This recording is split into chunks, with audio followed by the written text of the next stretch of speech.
সকাল বন্ধুরা। তো তোমরা সকলে কেমন আছো? আশা করছি যে যেখানে আছো খুব ভালো আছো আর সুস্থ আছো।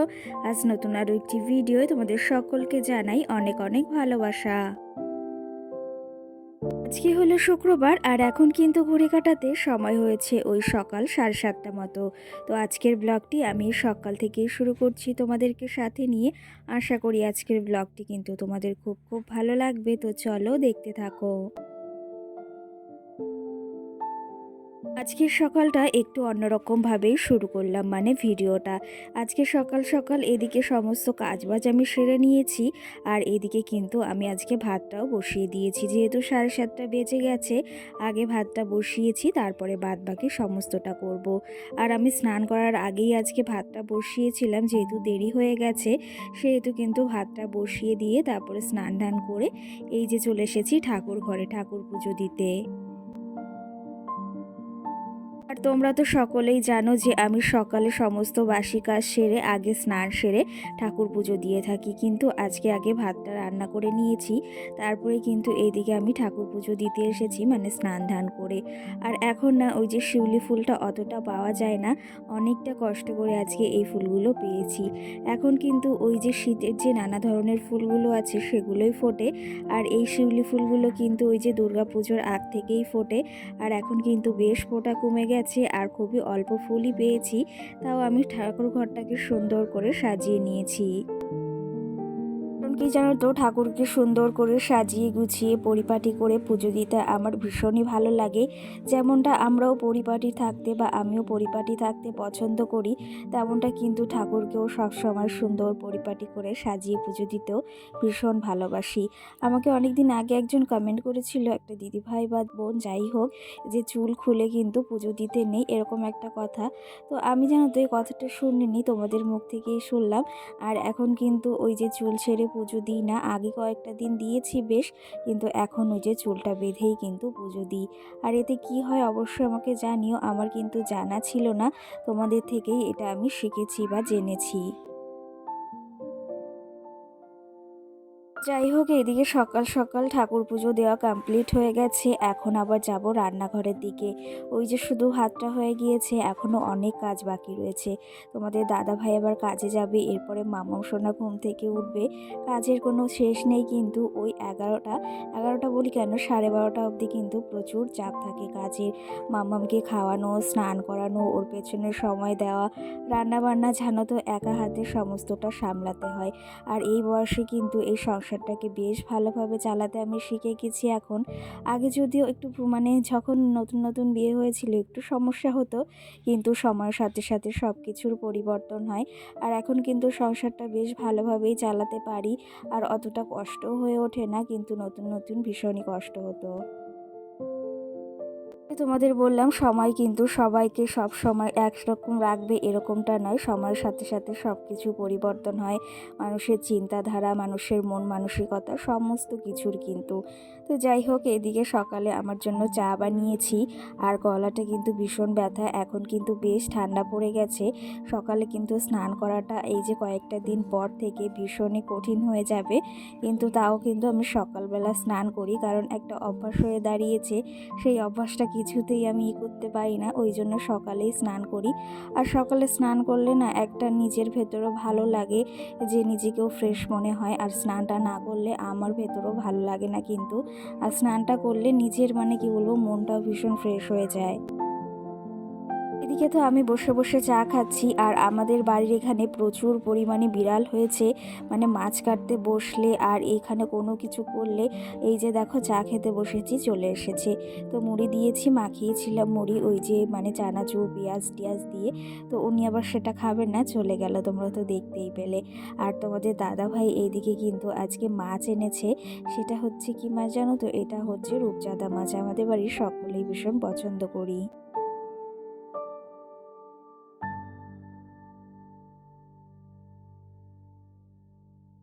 অনেক কটা দিন হয়েছে এই মাছগুলো বাড়িতে আনে না বা খাওয়াও হয় না। আজকে কিন্তু হঠাৎ করে তোমাদের দাদাভাই বাজারে গিয়েছে আর বাজার থেকে এই মাছগুলো নিয়ে এসেছে। ভীষণই ভালো লাগে এই মাছগুলো দিয়ে মশলা দিয়ে আলু দিয়ে রান্না করলে তো আরোই বেশি ভালো লাগে খেতে। কারণ কি জানো তো, আমি মাছটা ভীষণ পছন্দ করি, যেগুলো তেল জাতীয় সেই মাছগুলো কিন্তু আমি বেশ পছন্দ করি। তো চলো তবে এখন মাছগুলো এই যে তো পিস করে নিয়ে এসেছে, এগুলোর গায়ে এখনও অনেক আঁশ রয়েছে, সেগুলোও ছাড়াতে হবে, পরিষ্কার করতে হবে, ধুতে হবে। তো এরপরে তো রান্না রয়েছেই, অনেক কিছুটা মানে চাপও রয়েছে। তো চলো তবে মাছগুলো আগে ধুয়ে নিয়ে আসি কল থেকে।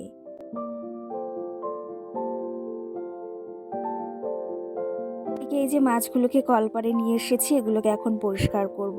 আর কি জানো তো, এখন যেহেতু শীতকাল পড়েই গেছে, শীতের বেলা দিনটা খুব তাড়াতাড়ি চলে যায়, মানে কি বলবো, কখন যে সকাল হয় কখন যে বিকাল হয় সেটাই কিন্তু বোঝা যায় না। তার ভেতরে আমাদের এই কাজগুলো কিন্তু অনেকটা তাড়াতাড়ি সারতে হয়, কারণ সময়টা এখন অনেক কম। গরমের সময় বেলাটা অনেক বেশি বড় ছিল, আর এখন কিন্তু বেলাটা অনেক কম, রাতটা কিন্তু ওই যে অনেকটা।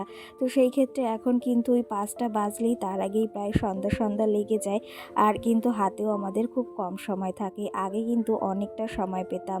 তো এই ক্ষেত্রে কিন্তু আমরা বুদ্ধি খাটিয়ে সংসারটাকে চালাই, কারণ কি জানো তো, সময়ের ভেতরও কাজটা সারতে হবে। আর সব কিছু সময় অনুযায়ী যদি না করি তারপরে আমাদেরই মুশকিলে পড়তে হয়। তার জন্য কিন্তু একা হাতে সমস্তটাই ম্যানেজ করতে হয়, আর এইভাবেই কিন্তু ম্যানেজ করে থাকছি। আর কি যেন বিয়ের পর থেকে ওই যে একা হাতে সমস্ত কাজগুলো কিন্তু এইভাবেই করে আসি। তো যাই হোক, এদিকে রূপচাঁদা মাছের এই যে গায়ে আঁশগুলো ছিল সেগুলো আমি ছাড়িয়ে নিয়েছি, আর এখন মাছগুলো ভালোভাবে সুন্দর করে ধুয়ে নেব। ওই যে বললাম, আমাদের বাড়িতে কিন্তু সকলেই আমরা এই মাছটা ভীষণই খেতে পছন্দ করি। কি জানো তো, এই মাছটা কিন্তু একটু আলাদা ধরনেরই স্বাদ, আমার তো ভীষণই পছন্দের। তো যাই হোক, ওইদিকে মাছগুলো একদম পরিষ্কার করে আমি রান্নাটা বসিয়ে দিয়েছি। আর তোমাদের দাদাভাই এদিকে মুদিখানা দোকান থেকে আজকে অনেক জিনিস এনেছে, সেগুলো এই যে তোমাদেরকে একটু দেখিয়ে দিচ্ছি, কারণ এগুলো একদমই বাড়তি হয়ে গেছিল। আর একবারেই সমস্তটা নিয়ে আসতে বলেছি, যাতে একটা সপ্তাহ বেশি চলে যায়। তো সেই ক্ষেত্রে এইদিকে সমস্ত জিনিস নিয়ে এসেছে তোমাদের দাদাভাই। এই যে জিনিসগুলো মুদিখানা দোকান থেকে এনেছে, আর এই জিনিসগুলো কিন্তু আমরা একটা দোকান থেকেই এনে থাকি, যে আজকে এই দোকান কালকে ওই দোকান এটা করি না, একদম একটা দোকান আমাদের ধরা রয়েছে। সেই দোকান থেকেই কিন্তু আমাদের মুদিখানা যে সমস্ত জিনিস আছে সেই সমস্ত কিন্তু আনা হয়। এদিকে দেখো, আমার মুড়িটাও শেষ হয়ে গিয়েছিল। আমি বাড়িতে একা যে মুড়ি খাই, কারণ চায়ের সঙ্গে আমি একটু মুড়ি খেতে বেশ ভালোবাসি। আমার মতো কে কে ভালোবাসো অবশ্যই জানিও। আর কি জানো তো, এই যে যেগুলো মানে আমার প্রয়োজনীয় জিনিস সেগুলোই আনা হয়েছে, বাড়তি কোনো জিনিস আমি আনতে বলিনি। কারণ কি জানো তো, ওই যে একটু পয়সাও যদি বাঁচানো যায় তাতেও কিন্তু আমাদের অনেকটা উপকারে আসে। সব সময় যে সমস্ত জিনিস পয়সাগুলো খরচ করতে হবে এমনটাই নয়। আজকের মুদিখানা বাজারে এই ছিল, আর এই যে সমস্ত কিছু এইদিকে সাজিয়ে রেখেছি, এগুলোকে আবার কৌটায় ভরতে হবে। আর কি জানো তো, এগুলো প্রয়োজনীয় জিনিস, তার জন্যই কিন্তু আনা হয়েছে। তো যাই হোক, ওইদিকে মুদিখানার সমস্ত জিনিস নামিয়ে নিয়েছি, আর ওগুলোকে এখন ভরতেও হবে, অনেকটা সময় লাগবে, সেহেতু সমস্ত জিনিসগুলো এক জায়গায় রেখেছি। আমি রান্না সেরে তারপরে সমস্ত জিনিস গুছিয়ে নেব। আমরা গৃহবধূরা যদি একটু সংসারের দিকে খেয়াল করি, বা একটু এই যে যে কোনো কাজ বা যে কোনো জিনিসের ওপর যদি একটু বেশ ভালো করে খেয়াল করি না, তাহলে কিন্তু সেই মানে জায়গা থেকে আমরা অনেকটা সঞ্চয় করতে পারি। আর তার পাশাপাশি এই যে মুদিখানা বাজারগুলো আজকে আনা হয়েছে, শুধু শুধু বাড়তি এনে তো আমার লাভ নেই, সেই জিনিসগুলো কিন্তু খালি খালি নষ্ট হবে, আর পয়সাটাও অনেক চলে যাবে। তো সেই ক্ষেত্রে এখানে আমি যে প্রয়োজনীয় জিনিসগুলো সেগুলোই এনেছি। এর থেকে পয়সা বাঁচিয়ে কিন্তু এই মুদিখানা দোকানের এই পয়সা বাঁচিয়ে কিন্তু আমরা নিজেদের ওই শখ আহ্লাদগুলো একটু হলেও পূরণ করতে পারি, আর কিছু টাকা নিজেদের জন্য জমাতেও পারি। আমরা গৃহবধূরা কিন্তু এমনভাবেই নিজেদের জন্য একটু একটু করে পয়সা জমিয়ে নিজেদের শখ আহ্লাদগুলো পূরণ করি। সত্যি কথা বলতে, এই যে আমাদের যে শখ আহ্লাদ সকলেরই আছে, কারো কম কারো বেশি কারো অনেকটা। তো সেই ক্ষেত্রে আমারও অনেকটা মানে কি বলবো শখ আছে, কিন্তু তার ভেতরও অনেকটা মানে ভেবে চিন্তে সেই শখগুলোকে পূরণ করার ইচ্ছাও আছে। তো দেখি কতদূর কি সম্ভব হয়, সবটাই তোমাদের একদিন নয় বলবো। এর মাঝে বেশ খানিকটা সময় পেরিয়ে গেছে তোমাদের সঙ্গে গল্প করতে করতে ওইদিকে রান্না বাড়া সমস্তটা হয়ে গেছে। আজকে ওই মাছের ঝোল করেছি, তার সঙ্গে চিংড়ি মাছ দিয়ে ওই কলা বাটা করেছি, ভীষণই ভালো লাগে খেতে। আর এদিকে এই যে দেখো এখন 8:30 8টা মতো বাজে, আমি এদিকে রেডি হয়ে এসেছি আমাদের বাড়ির এই পাশেই। এখানে ফাংশন হচ্ছে, তো সকলেই এসেছে, তো আমিও মাম্মামকে নিয়ে এসেছি। আর এখানে এসে দেখি এই যে গানও শুরু হয়ে গেছে। আর কি জানো তো, এখানে এই যে মানে বিয়ের আগে এই সমস্ত দেখতে যেতাম, বেশ ভালো লাগতো, কিন্তু এই যে বিয়ের পর থেকে এরকম আসাও হয় না। আর সত্যি কথা বলতে মেলায় যেতেও কিন্তু বেশ ভালো লাগে। আর এদিকে দেখো আমরা দাঁড়িয়ে রয়েছি, একটু ভিডিও করে দিতে বললাম পাশের একটা ননদকে। তো এই যে আজকে আমার এই লুকটা কেমন লাগছে অবশ্যই কিন্তু তোমরা জানিও। আর সত্যি কথা বলতে আজকে কিন্তু ভীষণই ঠান্ডা পড়েছে। আর তোমরা হয়তো আমার গলার আওয়াজটা শুনে বুঝতে পারছো একটু অন্যরকম, মানে গলাটা প্রচণ্ডই ব্যথা, এই যে থেকে থেকে তোমাদের সঙ্গে কিন্তু ভয়েসটা দিচ্ছি। আর মাঝে 2টো দিন ভিডিও দিতে পারিনি, কারণ এই গলায় প্রচণ্ডই সমস্যা হচ্ছিল, ভয়েসও দিতে পারিনি। আর তোমরা কিন্তু এতে অনেকেই রাগ করছো যে দিদিভাই তুমি রেগুলার ভিডিও দাও, না হলে ওই যে যে কোনো একটা দিন দাও, সেরকম করে বলে দিও। তো সেই ক্ষেত্রে আমি বলার চেষ্টা করছিলাম যে তোমাদের বলবো, কিন্তু সেটা আর আমার মানে কমিউনিটিতে পোস্ট করা হয়নি, তার জন্য কিন্তু তোমাদের বলাও হয়নি। আর এখন থেকে ভেবেছি আমি রোজ ভিডিও দেব না, একদিন বাদে একদিন ভিডিও দেব। তোমাদের কি মতামত অবশ্যই কমেন্ট করে জানিও, কারণ আমি আর পেরে উঠছি না, প্রচণ্ডই কষ্ট হয়ে যায়। এইদিকে শরীরটাও দেখতে হবে, তার পাশাপাশি মাম্মাম রয়েছে। আবার ভেবেছিলাম ভিডিও করা একদম ছেড়েই দেব, কিন্তু আবার ভাবছি এতটা কষ্ট করে এখানে এগিয়েছি, কেনই বা ছাড়বো। এতটা কষ্ট যখন করেছি আর একটু কষ্ট করলে কিছুই হবে না। তো যাই হোক, এইদিকে মাম্মাম সোনাকে কিন্তু সোয়েটার টুপি পরিয়ে নিয়ে এসেছি, ওর একটু ঠান্ডা ঠান্ডা লেগেছে, তাও ওকে কিন্তু নিয়ে এসেছি, কারণ ও একা একদমই থাকতে চায় না। আর আজকের ব্লগটি কেমন লেগেছে অবশ্যই কিন্তু কমেন্ট করে জানাবে। এদিকে কিন্তু অনেক লোকের ভিড়, আর বেশিক্ষণ থাকবো না, কারণ বাড়িতেও যেতে হবে। এই যে এখন প্রায় 10টা মতো বাজে।